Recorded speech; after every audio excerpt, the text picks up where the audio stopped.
Nevertheless, thank you very much for attending this speech. Actually, we are going to share with you our talent on the BBVA, which is the leading bank in Spain and from Latin America. When we think about talent, we believe there's a lot to do with method. We also believe there's a lot to do with hard work. And we also believe that has to do a lot with good opportunities. At this session, I was not able to bring all the talent by myself. That's why I've asked my colleague Julian to come over and help me. So the story begins when the BBVA wanted to build a new headquarters. This is real life. We've been going through these 3 days talking about a lot of methodology, a lot of theory, a lot of ways to do things. And as far as this is real life, the best way to understand that is precisely what it happened is that it's a Spanish presentation. So sorry for that, but you are going to get for free a Spanish lesson. Well, what was the aim of the project is that we wanted to improve the experience based on technology in order to increment the efficiency, the productivity, the motivation, and the satisfaction. Okay, let's imagine that the statement from the CEO, Francisco González, said was, we want to be the bank of the knowledge, which means we are not going to do anything different from what the consumer, the clients want. We need to understand what they want. But for sure, and as well, they wanted to understand what the employees wanted in their company. So as far as this business case has a lot to do of a new headquarters, for sure has a lot to do with employee journey. So the opportunity was not just to focus on a physical change. It's not just a matter of going to a new house, but also a matter of doing good innovation on digital issues, and for sure the cultural or the intangible issues. And those 3 levels were vertically driven on specifically 5 experience journeys for the employment or for the visitors.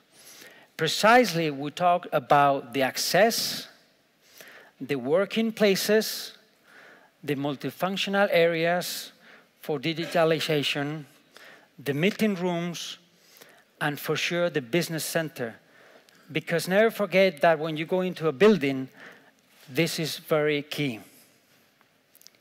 So, the aim, as I mentioned before, is to put up in a better position this experience from the starting daily work when you get off your house by car, by bike, by tube, by taxi.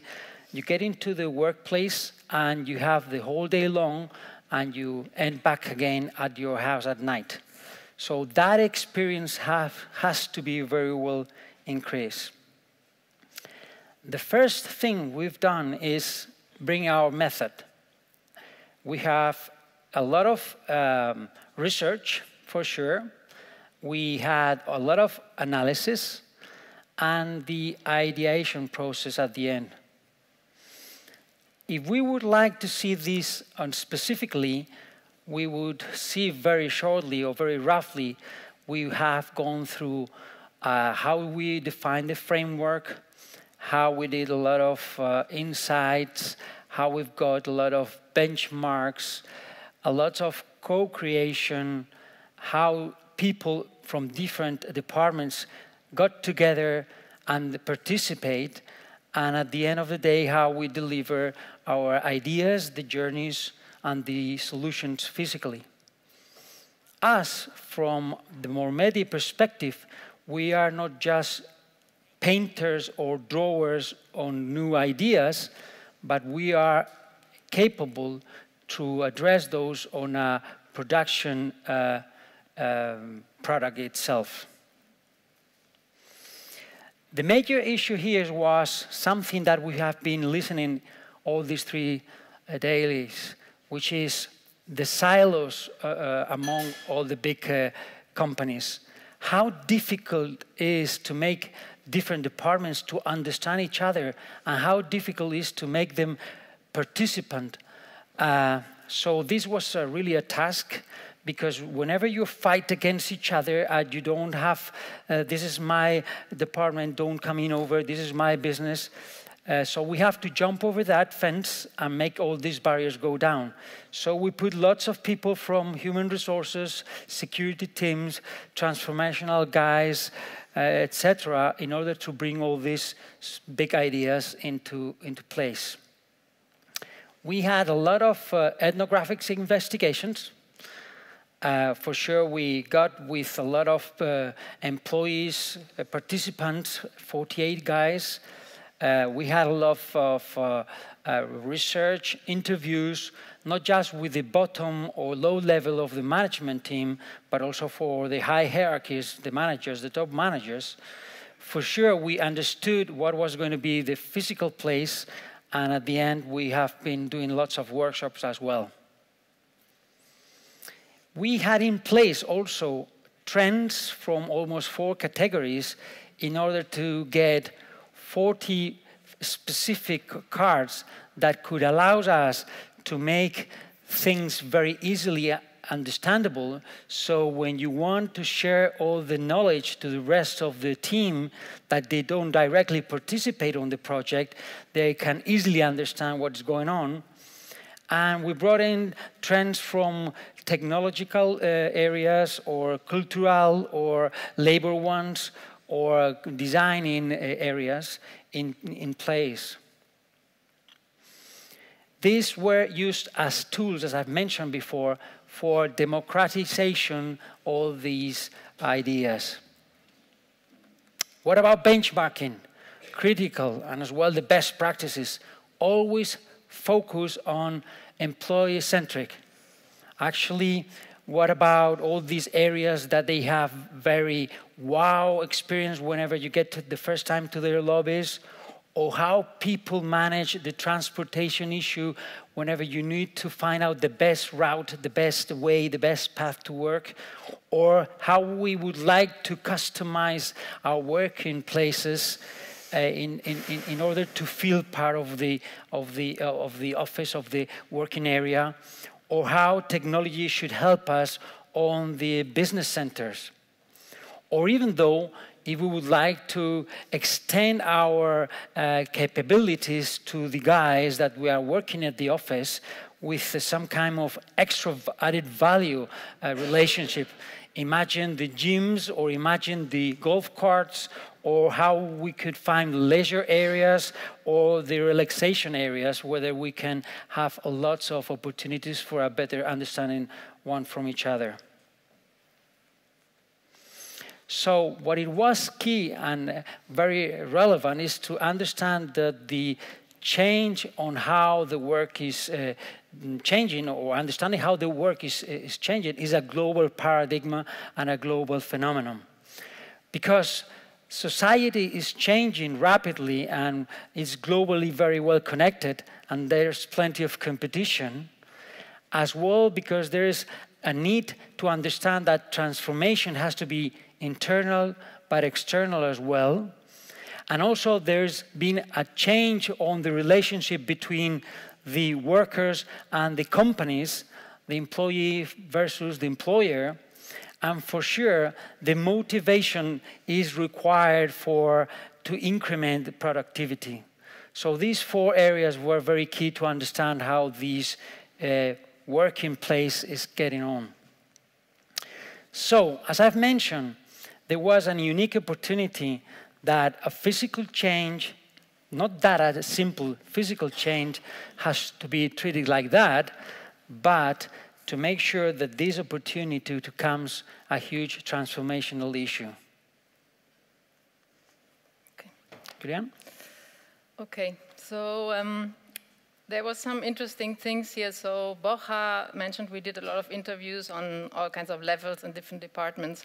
And it was important to point out that there was the today and the tomorrow and the big vision of the bank where they wanted to go. But really, we had to get at the things that maybe were not quite aligned. For example, directors were not supposed to have an office anymore. So when we talked to them, it came out that, well, this is great, open space office, but I've been here for 20 years and I'm not going to have my office anymore. This is like a disaster. So we basically did a very in-depth needs analysis, and there were subjects that came out of that had to do with motivation, others that had to do with spaces and methodologies, with training issues, and with day-to-day practices as they were done. So the important thing were, like, you have the big vision, you have the big exploration, but you have to recognize how is it aligned, and if it's not totally aligned, which is normally, it's very normal that it isn't, by identifying those points and then incorporating this knowledge into our design, it really helped to propel the transformation. We also looked at different profiles in the employee space. We looked a little bit at, how mobile people were versus not very mobile, if they worked more on content or management. So we had like the guru, who was like a leader more on content, with a productor who would work with him, or a leader very, very focused on management. And we had this person that was like a problem solver, which could be maybe somebody who gives an internal service inside of the company, like a travel service or a secretarial service. And then we also looked at the visitors, which we divided in very punctual visits, so once in a while, a visit versus frequent. So the bank works with a lot of providers, which we would be one of those. And if you come there every day or every week, it's a different experience than if you only come there maybe once every 3 months. And we also looked at if it was a very VIP person or just like a normal. So just kind of doing this reflection on the different types of profiles also helped us to focus the solutions. Then we did, Borja mentioned, we had these 5 points that were identified by the bank as important pain points, which was access, workspace, digital islands, meeting rooms, and the business center. So we also did like a spatial analysis on all of those, which was basically getting into the grids of the plan, the architectural plans. This was actually a building that's been designed by Herzog and de Meuron, very famous architects, won a Pritzker Prize. And then we did experience analysis. So here you can see how we, per the pain areas like the access, workspace, how we just analyze the whole journey of the current journey of the employee. For example, going into different options, like if you come with a car or with a bus or with a motorbike, and just analyzing things that were wrong, also capturing things that the bank was already doing, because they had already recognized that some of those problems that we had identified also, they were already identified, so there were already some initiatives in progress. So this was kind of the diagnosis. And just kind of rolling back a little bit, so basically why we were called in was that, I think this is the case maybe quite often, that you have this new building and you have this perfect architecture maybe, but there hasn't been the space or the time to really think about the more specific experience of those people living in the space. There was also an issue because this building is actually placed in the north of Madrid, and the access was much, much more difficult. It's an area where there's a lot of traffic congestion, so employees were skeptical about how am I going to get there? There's no direct metro line. So this project also served kind of in negotiating or helping all of these kind of skepticism and working through those problems. Then we created this kind of material to work with the people from different departments through some journeys. So the list of people that you saw earlier, really the big part of, very, very important in this project to have workshops and invite people from all these different departments in and make them co-own the process. So we, for example, created a group of leadership people, and they kind of worked through this journey, which identified key things that could typically go wrong or were like positive points in a typical day. Also looking at his like needs, priorities, technology needs, and kind of really making them empathize with this experience. We also defined some design principles. I'm just going to point out one, for example. The bank tended to give technology or assign technology related to hierarchy. So maybe the director had the biggest screen or had the iPad or the iTablet, and the guy who really needed it didn't have it. So one of the principles we proposed was like, you should give technology related to the real practical need of productivity and not related to hierarchy. So with all of this analysis, we started the ideation, and we looked at these kind of things that had to do with what was the original pain point or what was the problem to solve. Within each solution, we look at the investment necessary in terms of money and time. This kind of symbol implies that maybe there's something already being worked on by the bank. Then we look at the impact for different profiles. Is it relevant for all of the different profiles or for somebody and specifically? Is it a solution that's punctual or transversal? So going very quickly through access. We're going to go through it quite quickly. It's quite visual, so just kind of you get an idea. We created these maps that schematically indicated where all the solutions were. There's this system of indicating if it's a spatial solution, digital solution, or a cultural solution. And then we just kind of tell the journey. So in the access journey, there were solutions that helped you to manage better the way to get to work. Maybe it was an application that told you if there was a car sharing available or the best route or the traffic situation. Ideas like a corporate bus that had Wi-Fi access, so it helped you or allowed you to work while you got to the new campus. A virtual assistant that helped you to negotiate and find solutions for access.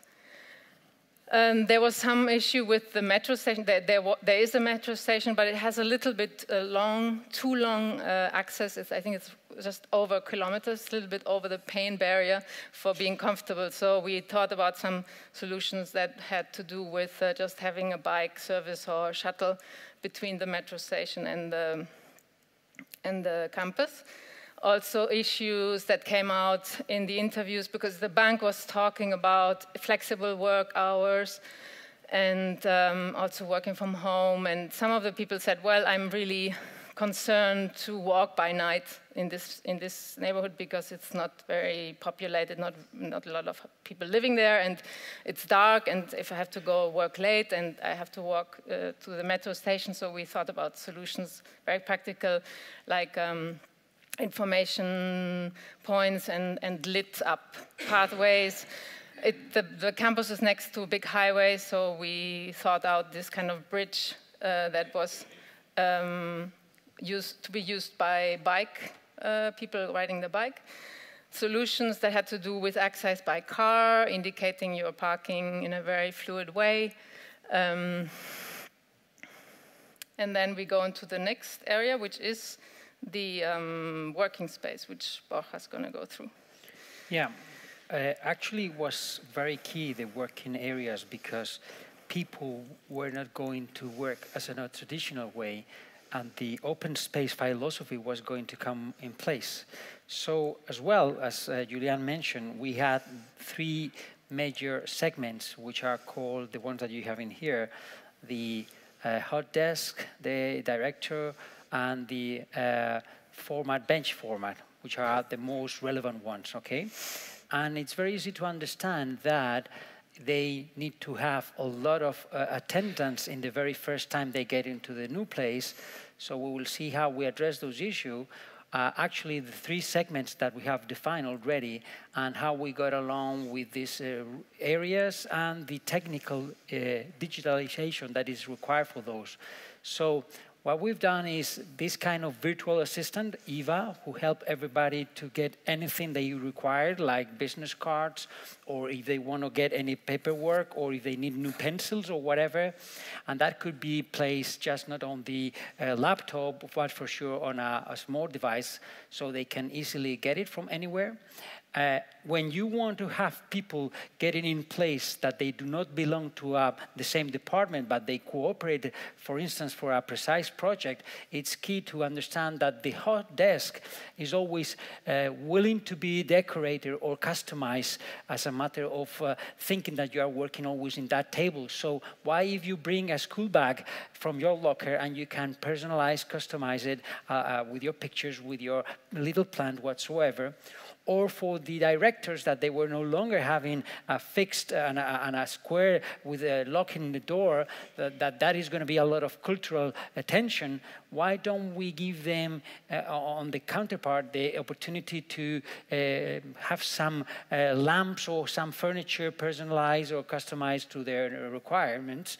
Or even if you are going to be a person that you are going to work on a formal bench scenario, just make it a standard way to customize all this, right? So at the end of the day, we solve a lot of issues, like when you need to go into a concentrate area because you have to read along on a paperwork that is more precisely more concentration moment with no any sound, or when you go to the university, you remember we have the libraries there. So this is kind of a place where you can have rest and have a lot of individuality.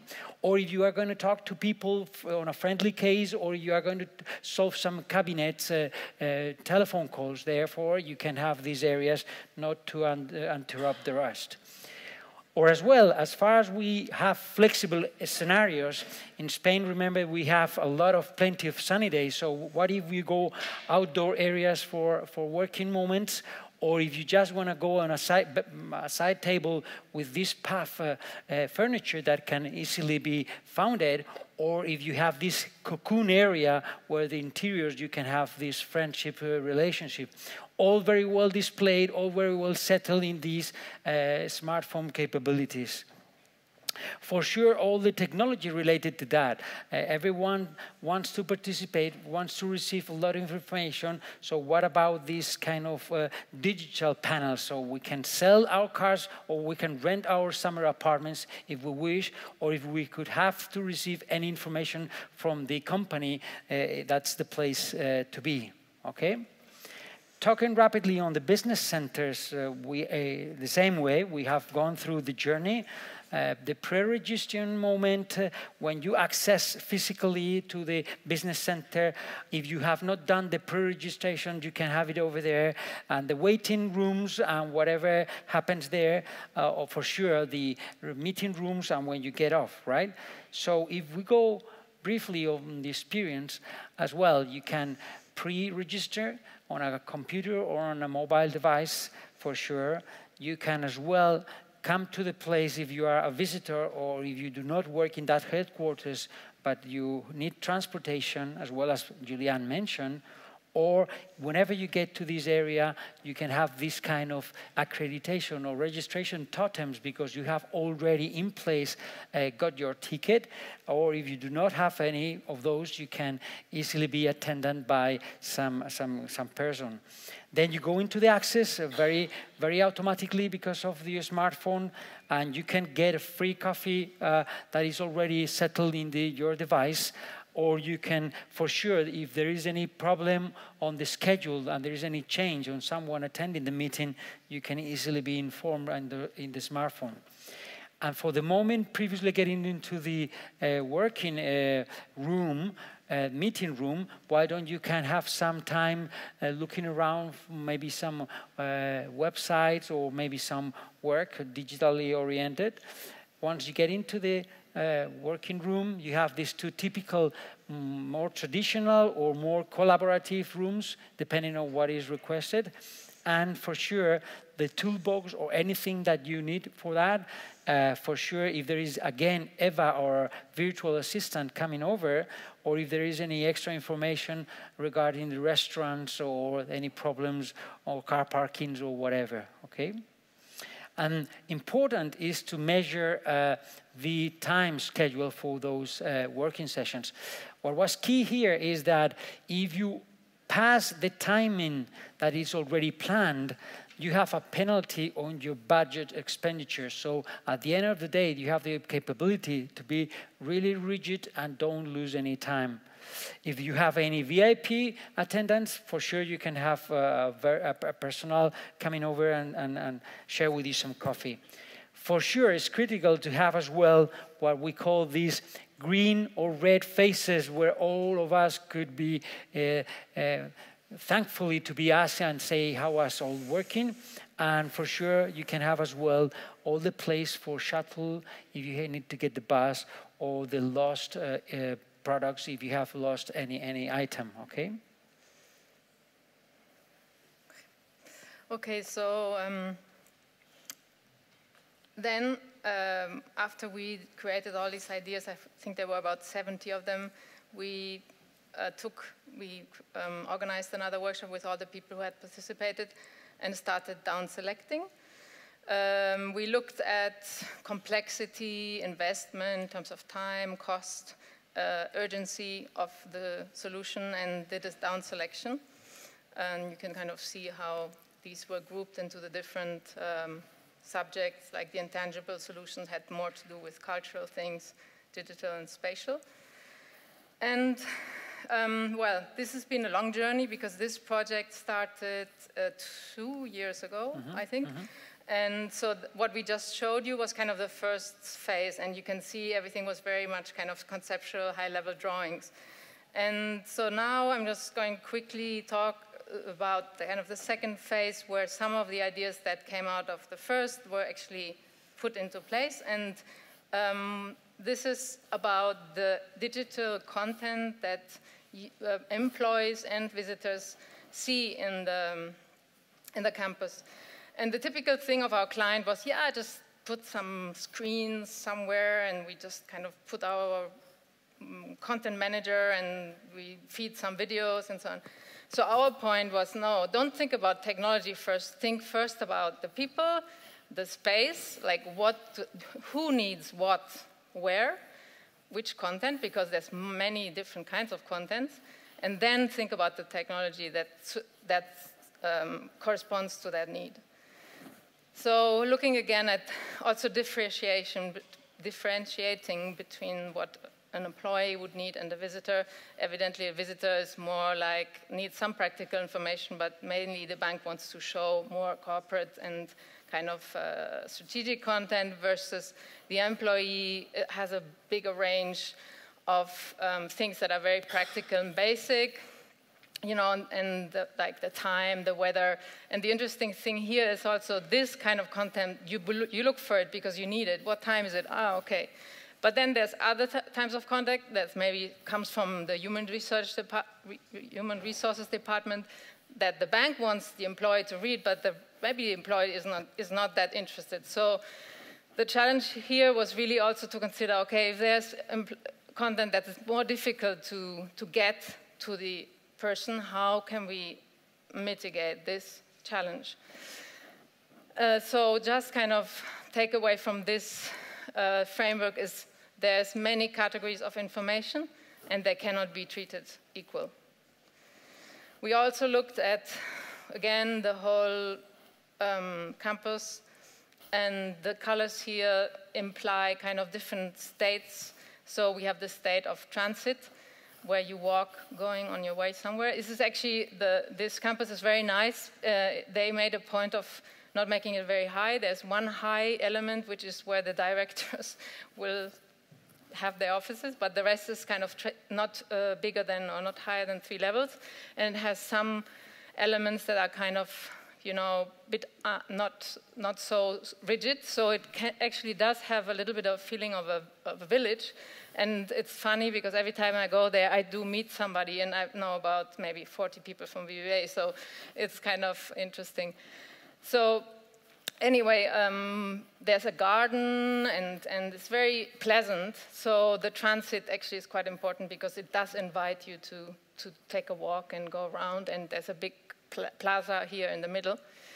And then you have, of course, the state of work, which is mainly in the offices. And then we also have the state of going to do what do you call it, like if you want to bring your clothes to the dry cleaner or go to the bank, because all of these services are also inside of the campus.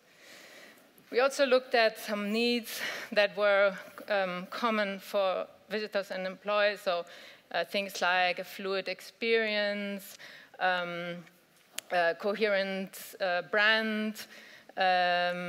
There was something interesting here that had to do with what I just talked about, the fact that sometimes we are so bombarded by information all the time that it's really difficult to find the time to absorb more. So this was an example of a campaign where there was 2 hands with a chain, and you put your credit card through it, and you cut the chain, and it's kind of for a good cause. But it was a very physical interaction, the way to provoke the user to do something physical, and then something happened on the screen.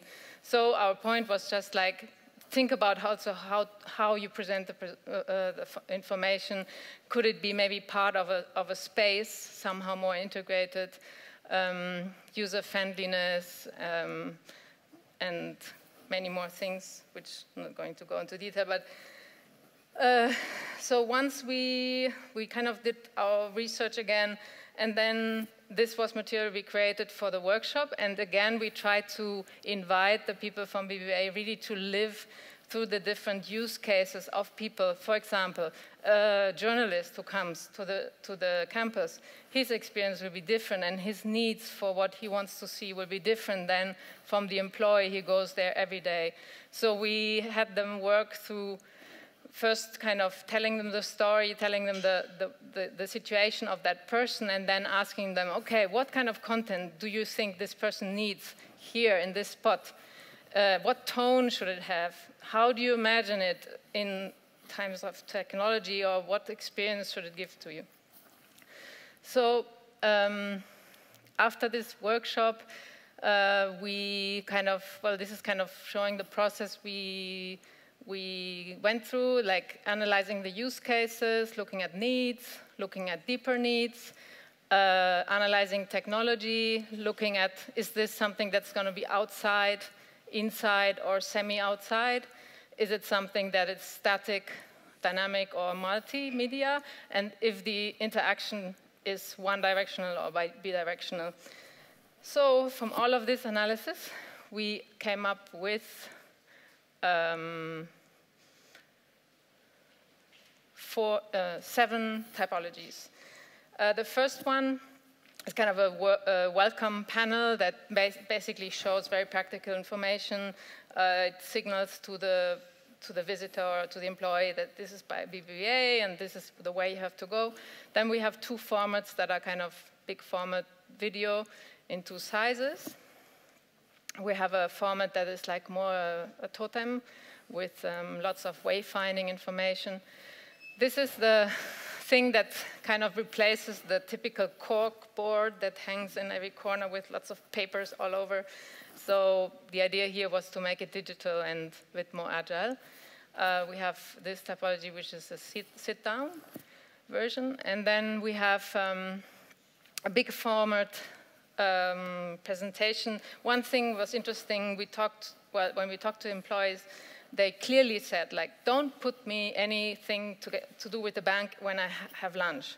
So the idea in the cafeteria was really go away from corporate strategic information. Let's show a football game or some information about cultural events in Madrid or something, but anything but a strategic talk or corporate information. Then we have this one, which is purely wayfinding projection. And we have these two that are more, we call them special installation. And there were very few of them. But kind of the idea was there to create some kind of an experience that would allow employees and visitors to connect with the brand and through some kind of an interaction. This one actually provoked you to find 4 people coming together, and when you managed to have 4 people together, the logo of BBVA appeared on the floor. We also thought about the accessibility. And then here you can see kind of how we summarized the journey of the employee and the visitor through the campus with all of these elements guiding him and her, this indicating all the different locations of the different typologies of content providers. And I think this is it. So just try to give you kind of the overview from something that was started out very big and conceptual to something concrete. And we are actually now in the 3rd phase of the project, implementing those elements. Not all of them are going to be implemented. Think about 5 of them. And we are now in the process of building prototypes, real hard touch and feel prototypes, and we're going to do a pilot in June, I think, or July, where we then take note, well, we kind of gather the input from the employer, how's it actually working, before it's going to be rolled out on the whole campus. So thank you very much.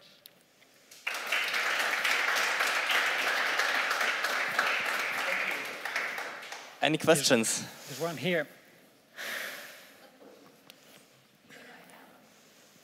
Okay, so first of all, how big was this campus and how many employees are we talking about? 6,000 people. 6,000 people. And it's called a small city. Actually, they have a major responsibility inside, and 6,000 people coming in place. Okay.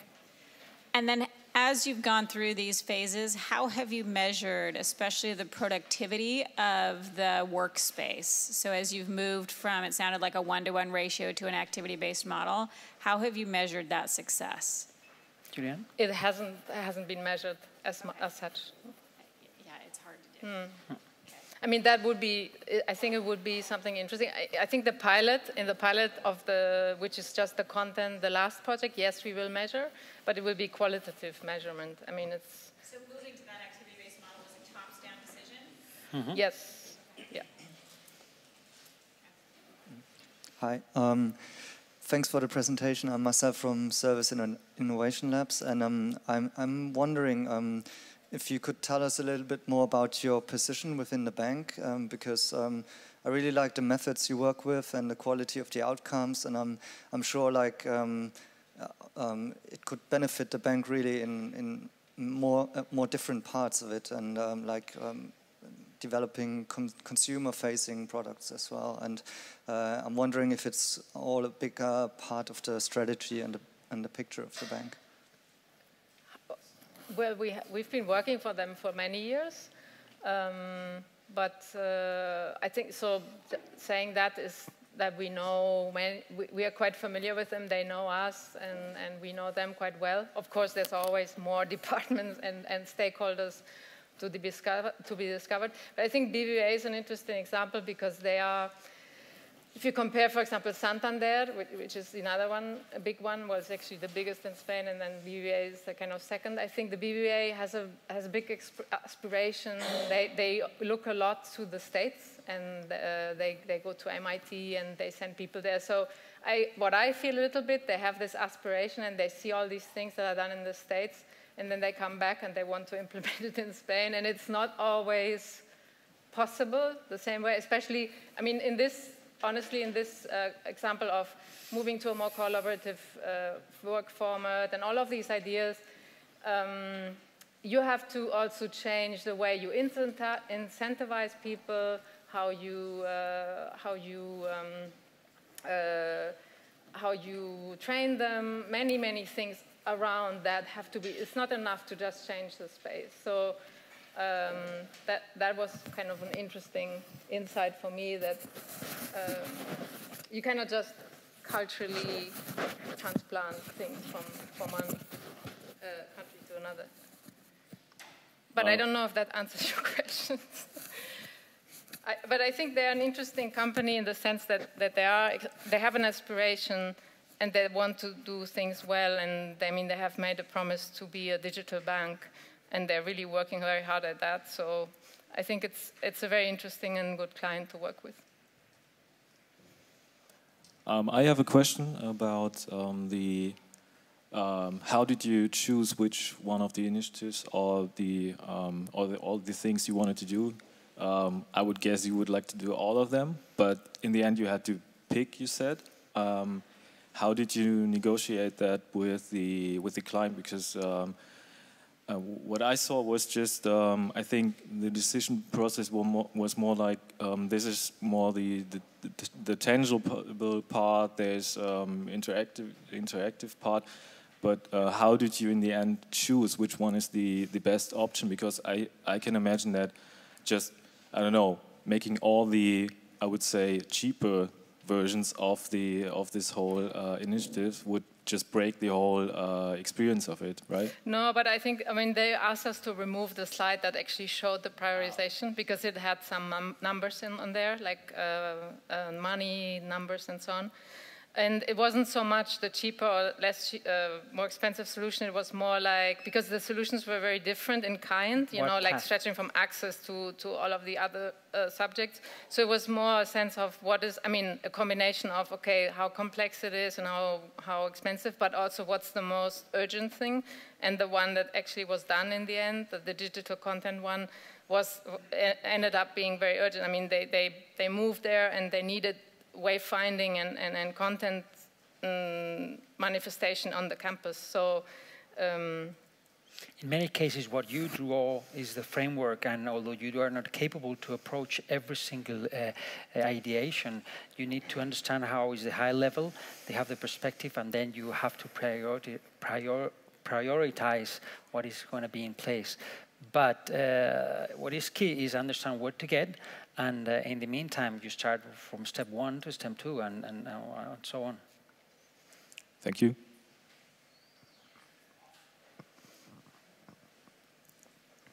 Last question. Thanks for the really interesting presentation. And I'm just wondering, we heard in the morning that when you take a lot of people involved in this kind of co-design workshops and that kind of things, there's a lot of high expectations for the results as well. So how did you manage this kind of expectations for those people, especially who have been involved from the beginning till the end?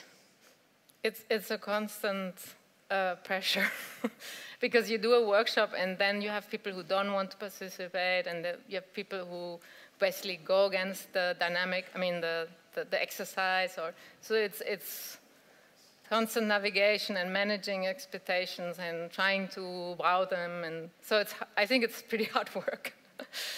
But we probably all know that. Thank you, Julian and Borja. Okay. Thank you. Okay.